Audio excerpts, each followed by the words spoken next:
Son smoking sur mesure est fin prêt, mais l'appréhension est palpable. Il aura suffi d'une expérience au cinéma pour que Raphaël Thierry accède au monde féerique du Festival de Cannes. Tantôt crispé, tantôt flatté, cette gueule d'acteur réalise que sa carrière peut soudain obtenir un sacré coup de pouce. Une sorte d'euphorie, mais qui est assez contenue en réalité.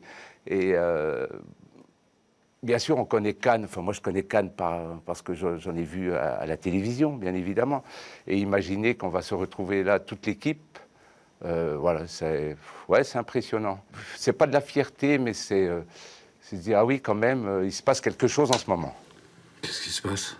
Je venais voir si tout allait bien avant d'aller me coucher.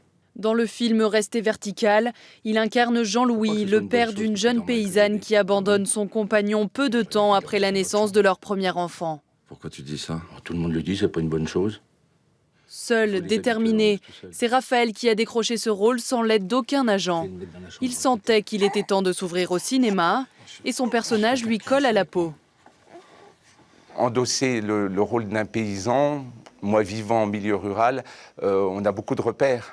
Donc c'est peut-être aussi plus facile de se mettre dans la peau d'un personnage comme Jean-Louis. Ne serait-ce que pour la gestuelle, tout simplement, une gestuelle qui pour moi était assez naturelle. On pourrait réinsérer celui-là. Avant la montée des marches, c'est sur les planches qu'il évacue son stress.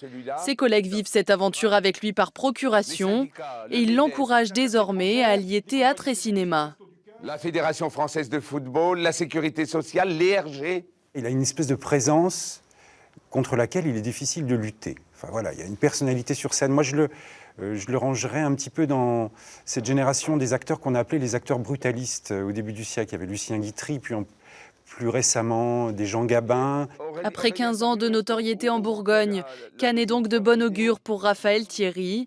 Il ne s'en cache pas, le comédien rêve de poursuivre sa carrière sur grand écran et de saisir cette opportunité pour faire remarquer sa gueule par les directeurs de casting. Oui, mais quand?